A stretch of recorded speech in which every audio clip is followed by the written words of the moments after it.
Bonjour à tous et bienvenue sur ma chaîne Revue en Vrac. Ça fait peut-être 15 jours que j'ai pas fait de vidéo. J'étais assez occupé, en ce moment c'est un petit peu compliqué, mais c'est pas grave. J'avais aussi décidé aujourd'hui de vous présenter une montre vraiment assez atypique et qui est assez rare. Et finalement ça sera un couteau parce que la montre, je suis tellement en bordel chez moi actuellement que je la retrouve pas. J'espère que je vais la retrouver parce que sinon je vais devenir dingue. Donc peu importe. Aujourd'hui on va encore parler couteau. Et on va parler de ce couteau-ci. Il s'agit d'un couteau de la marque Cold Steel. J'en ai pas parlé, mais c'est une marque vraiment incontournable. Du modèle Espada Medium. Medium parce qu'il existe en micro, il me semble. En médium, qui est plutôt la taille standard. En large et en extra large. Bon, vous devinez déjà qu'il a quand même une taille assez conséquente. Le large est carrément balèze et l'extra large, le Espada extra large est juste... j'ai même pas assez d'angle de prise de vue pour vous le montrer. Je ne l'ai pas déjà. Et en plus, c'est vraiment c'est une machette le truc, il est énorme. Bref. Donc on va parler de ce couteau. Avant toute chose, je voudrais quand même ajouter un petit truc. Bon, certains d'entre vous m'envoient des commentaires de temps en temps. C'est très sympa, c'est cool. Tous les commentaires sont valables, comme je l'avais dit lors d'une vidéo précédente. Il n'y a aucun problème. J'ai eu aussi des petites remarques qui sont justifiées. Je vais y revenir brièvement, hein, on va pas faire la vidéo là-dessus, concernant parfois comment dire, l'utilisation de termes qui sont pas forcément adéquats. Je m'explique. Avant de regarder ce couteau, on va parler par exemple, voilà, moi j'appelle ça un manche, vous voyez, un manche. Le terme à la mode, parce qu'on est vraiment beaucoup dans les anglicismes, etc. Ça serait des scales.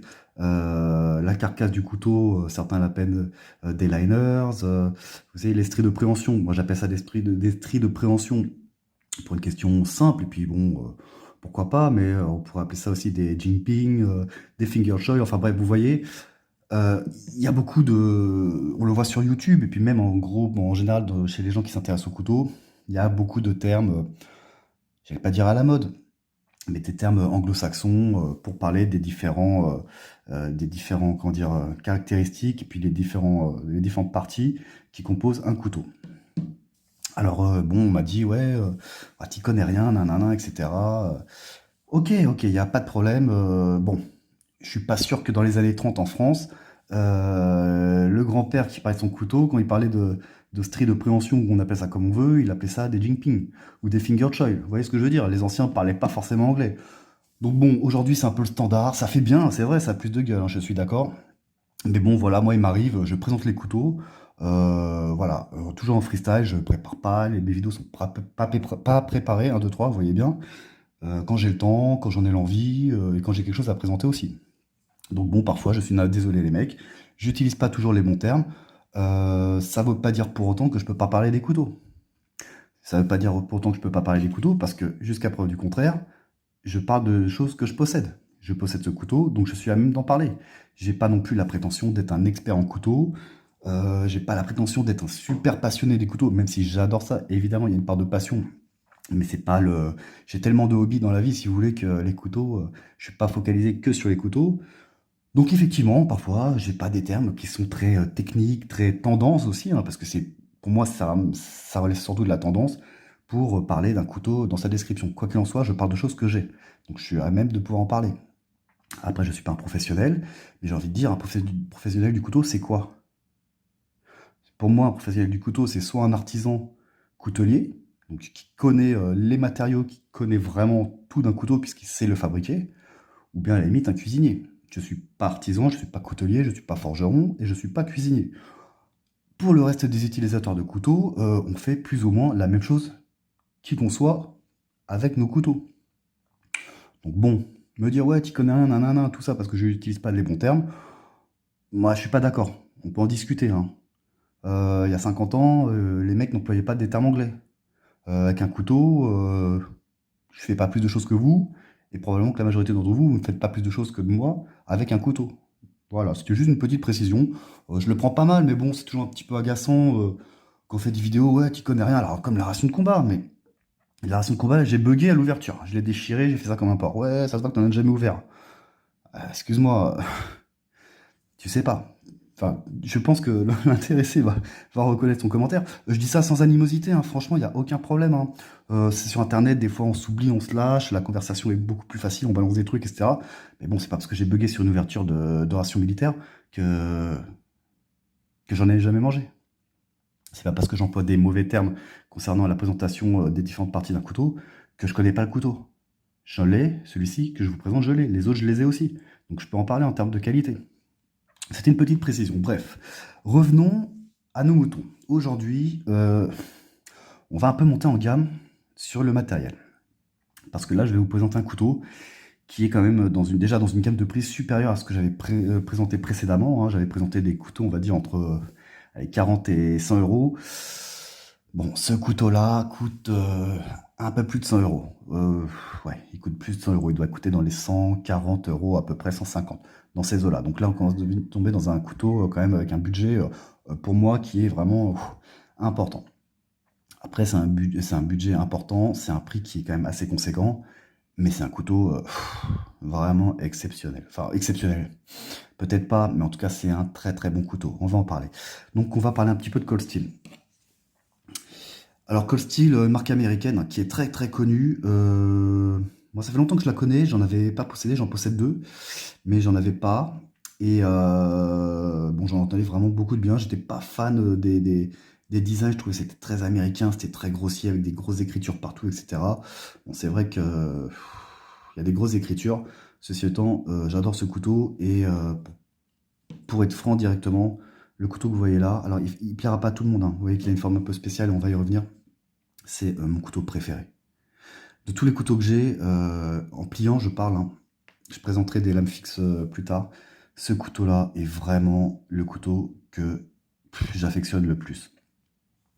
Il est vraiment, vraiment superbe. Donc, Cold Steel, marque américaine. Comme vous voyez, il y a marqué Made in Taiwan, Cold Steel Taiwan. Alors, Taïwan, aujourd'hui, on n'est plus dans le Made in Taiwan des années 80-90 où tout ce qui était estampillé Made in Taiwan, c'était de la merde.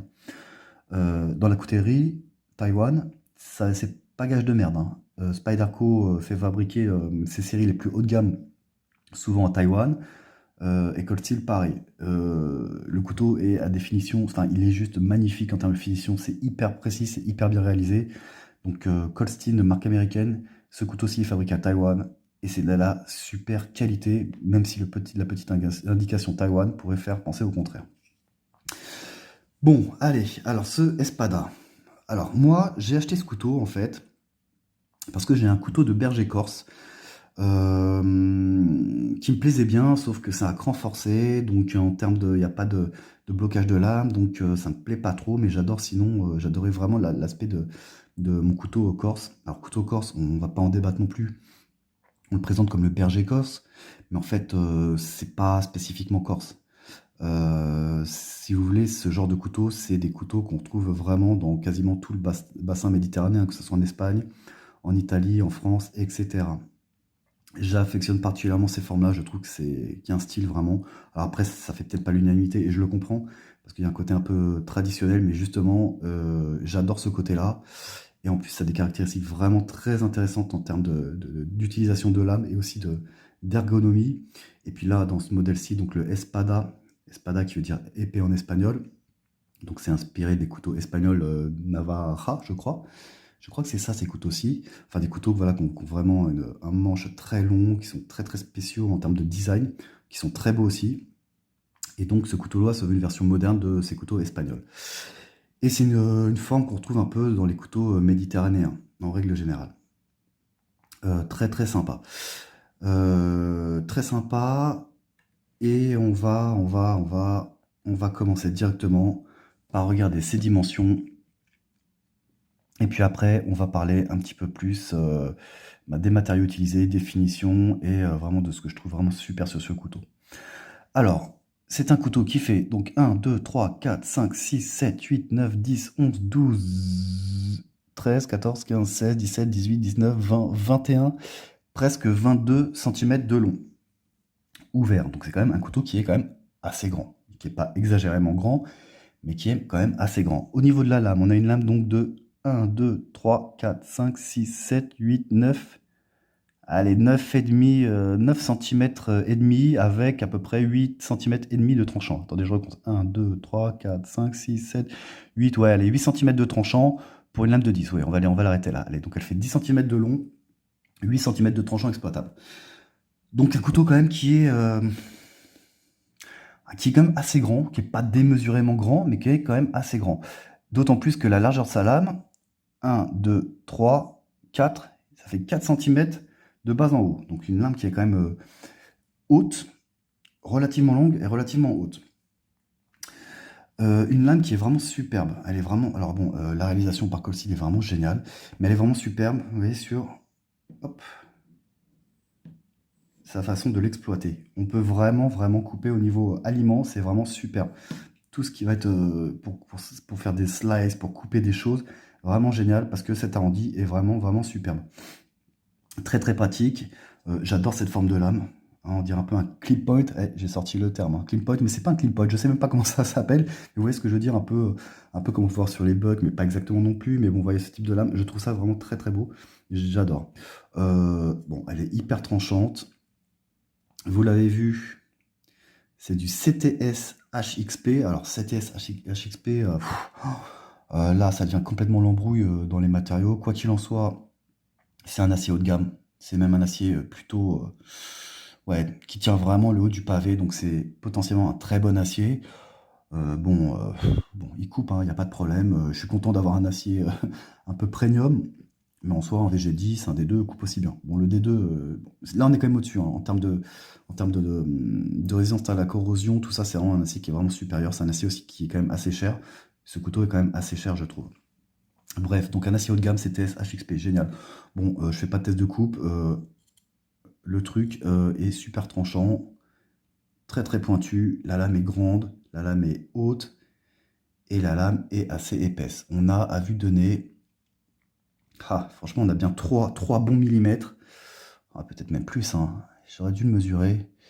Attendez, je vais aller sur l'angle. Hop, je quitte l'écran un petit instant. On va essayer de voir si je peux vous donner la largeur exacte. Ouais. 2, 3. Vérifions. On est pas loin de 4 millimètres d'épaisseur, hein. Donc une lame qui est quand même super costaud. Donc une très très belle lame avec un revêtement noir. Alors le noir, ouais, je suis pas fan, mais bon, j'ai retrouvé que celui-ci. J'ai trouvé qu'une lame noire sur ce modèle-ci. De dispo, il est quand même assez compliqué à trouver, je trouve. Ceci étant, une lame noire qui a un super revêtement. Enfin, revêtement, alors, qui marque... Alors, la moindre trace de doigt, c'est une horreur. Tout de suite, ça marque. Mais en tout cas, le revêtement est super costaud. Si on compare, par exemple, au revêtement noir que je peux avoir sur ce Spyderco Andorra, où là, c'est mat. Et, vous voyez, la peinture, c'est un petit peu barré ici. La moindre éraflure, le revêtement se barre. Là, le revêtement est...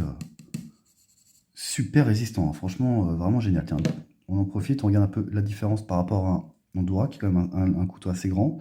Hop, hop. Donc en termes de lame, on a à la même longueur de lame à peu près. Sauf que là, avec cette courbe-ci, on a vraiment, vraiment, c'est beaucoup plus pratique pour couper des choses. Il n'y a pas les serrations non plus. Et au niveau du manche, eh ben, on a un manche qui est plus long que l'Andorra. Plus long que l'Andorra, mais pas forcément lorsqu'on regarde la longueur en termes de centimètres. Je m'explique. C'est-à-dire qu'on a un manche qui est plus long. Si on le dépliait, qu'on le mettait à l'horizontale, il serait beaucoup plus long que celui de l'Andorra. Sauf qu'avec cette forme recourbée, finalement, le couteau n'est pas plus grand. Il n'est pas plus grand que l'Andorra.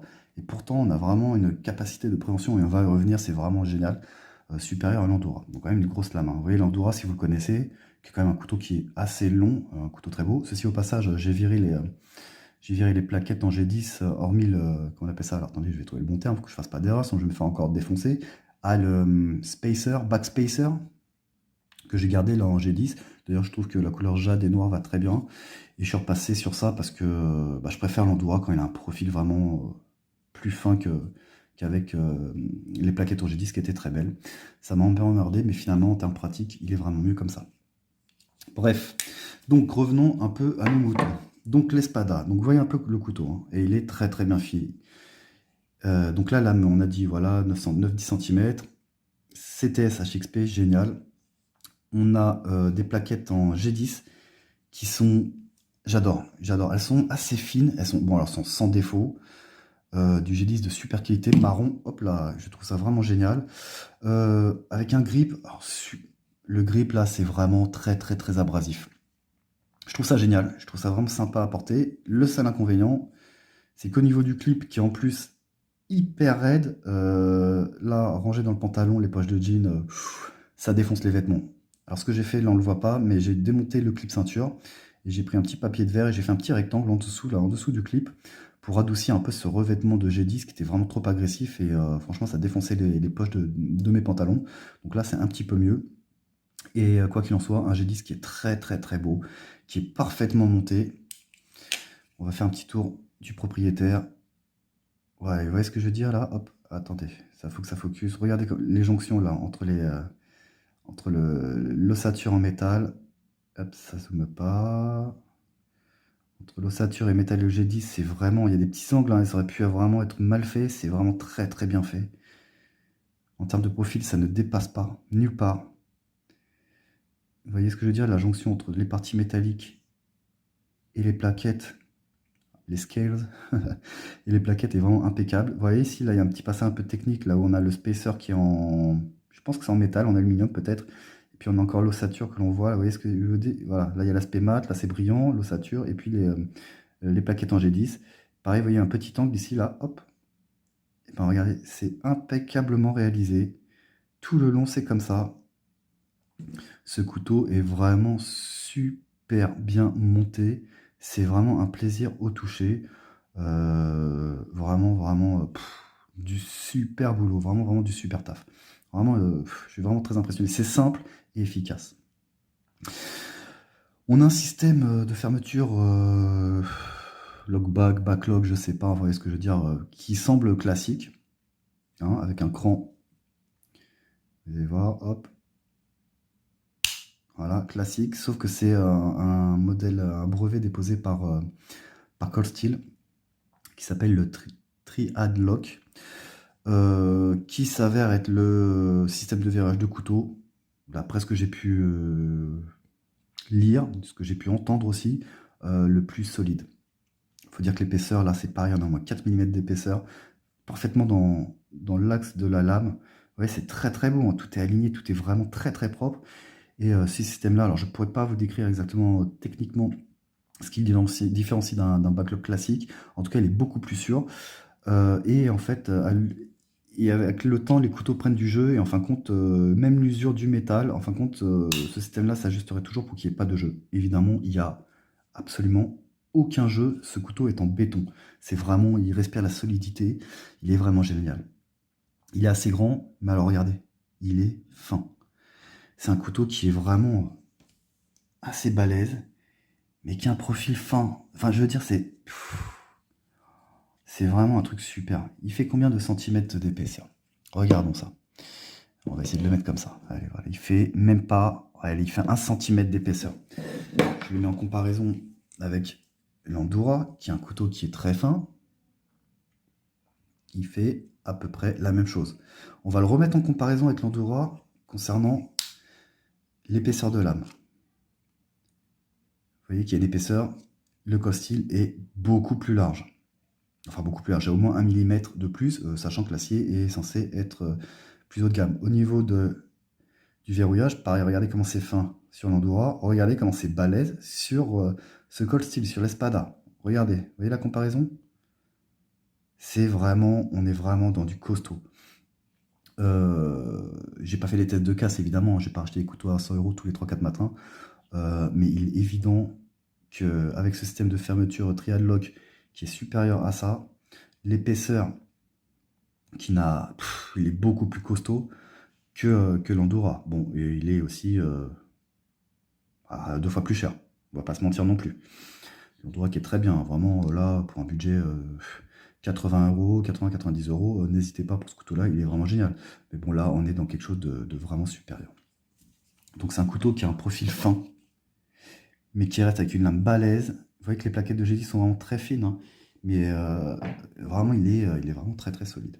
Alors ça, c'est marrant dedans parce que, je ne sais pas si on va le voir, non, on le voit pas trop, j'ai un mauvais éclairage, mais en fin de compte, les plaquettes de G10, hein, qui sont assez épaisses malgré tout, enfin épaisses, oui et non, mais qui sont quand même assez massives, dirons-nous, elles sont pas... C'est elles qui font vraiment le corps du couteau, si vous voulez. En fin de compte, si on prenait la lame, le système de verrouillage, qui est, euh, qui est foutu, vous voyez, entre deux plaquettes, qui vont jusque là, voilà, les plaquettes vont jusque là, donc elles vont pas sur toute la longueur du couteau, et elles vont pas non plus tout en profondeur. C'est-à-dire qu'il est vraiment très solide, mais en ayant vraiment une ossature qui est vraiment assez minimaliste, et je trouve ça vraiment génial. Il est vraiment super costaud, et l'ensemble est super bien pensé. Vraiment, donc là, on voit pas de plaquettes à jouer ou quoi que ce soit, parce que là, en fin de compte, là, on va dire d'ici, si on prend d'ici, allez, d'ici à là, toutes ces parties-là, c'est creux, c'est que du G10. En fin de compte, on a vraiment une ossature qui est vraiment sur la partie supérieure du couteau et qui rejoint à la lame. Ceci étant, on a un pin, vous voyez, le pin de verrouillage, qui est hyper balèze. Le diamètre est super balèze. Donc là, on a des inserts là, en métal qui sont vraiment hyper costauds.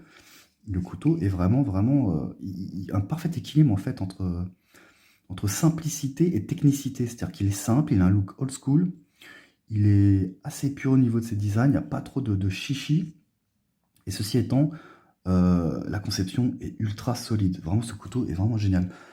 Vraiment très intéressant. Alors, on va revenir aussi un petit peu à son design. Donc, vous voyez, cette forme-là, j'adore vraiment cette espèce de vague. Voyez, ça remonte, ça redescend et ça remonte jusqu'à cette poignée. Et cette poignée est vraiment formidable. Regardez un peu dans la main à quoi ça ressemble. Donc là, on peut bloquer l'index. Les trois doigts se mettent là. On a presque...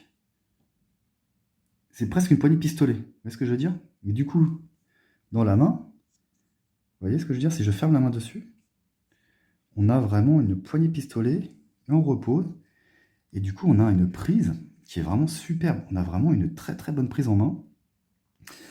On a une très bonne prise en main, c'est-à-dire que le couteau pourrait très bien résister à des pressions, vous voyez, des pressions en avant comme ça, avec ce côté un peu vertical, c'est presque vertical, hein, qui donnerait vraiment dans la paume, qui vraiment le cale, donc on pourrait vraiment planter. Et en termes de coupe, c'est pareil, on le tient très bien. On le tient très bien, puis on pourrait tricher aussi, donc je mets le majeur dans l'encoche là, et puis là j'utilise ça un peu comme une sorte de finger choil, vous voyez ce que je veux dire? Et puis on peut imaginer, vous voyez, par exemple, quelqu'un qui dépecerait une bête, ou bien voilà, des coupures un peu de précision, de bas en haut. Vous voyez ce que je veux dire? On a un effet de levier qui est assez intéressant pour faire des découpes comme ça, c'est vraiment pas mal. Et puis on pourrait faire aussi, si on se recule vraiment sur la lame, vous voyez ce que je veux dire? Hop, on pourrait vraiment faire aussi en jouant sur le côté de levier pour des coupes un peu à la volée. Vous voyez ce que je veux dire? Des petites branches à couper où il faudrait taper dessus. Et ben on peut le prendre plus loin et on a cet effet levier là, en prise classique, normal, et puis du travail un peu plus précis, comme ceci. Vraiment très sympa.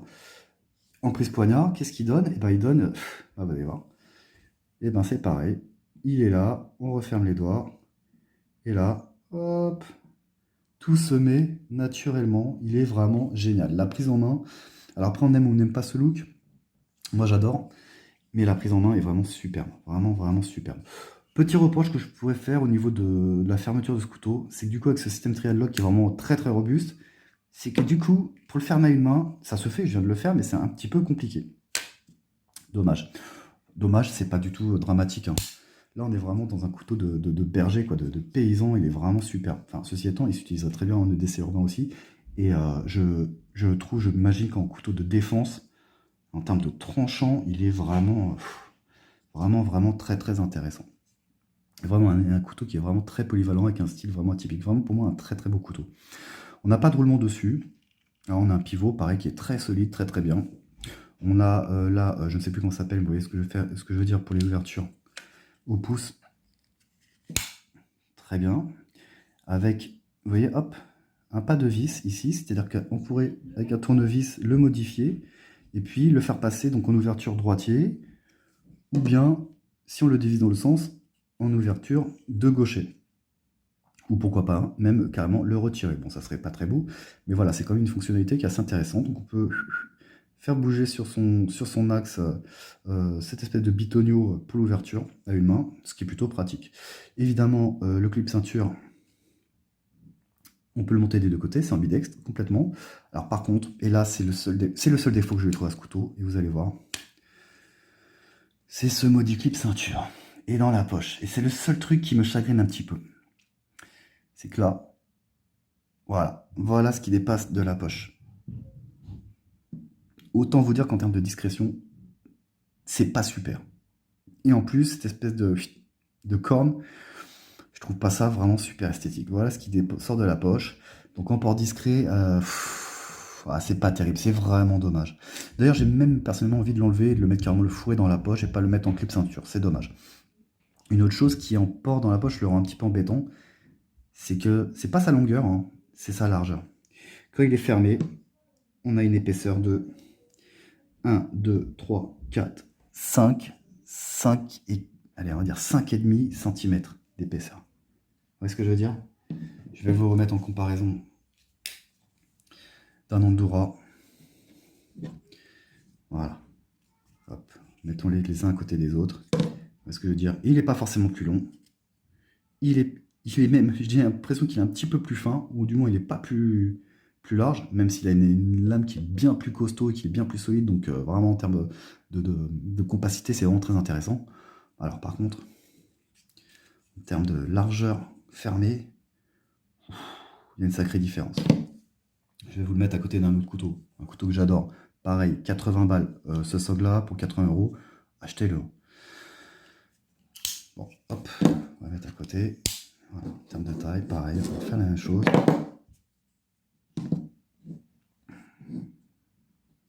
Donc quand même grand couteau.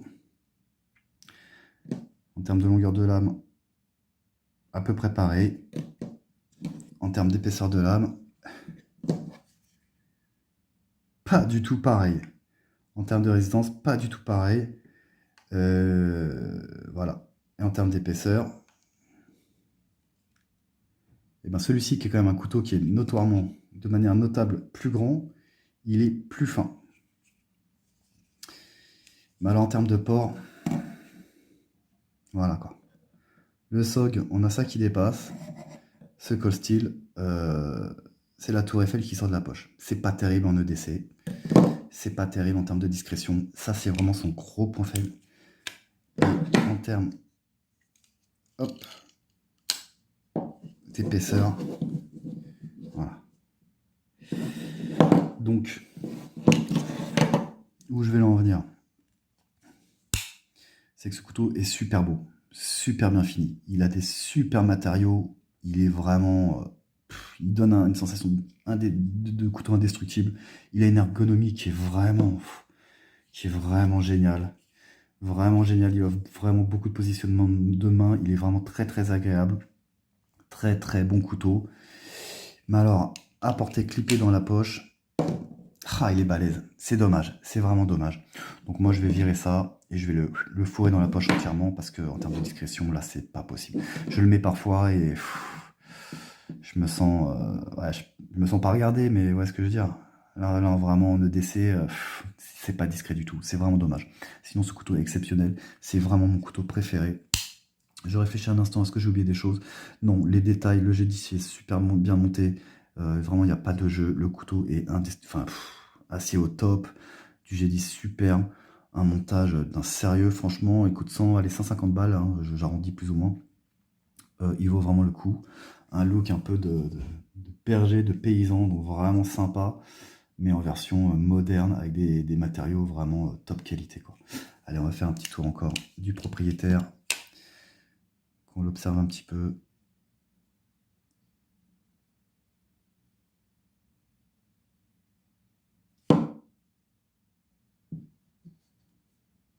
Regardez la finesse.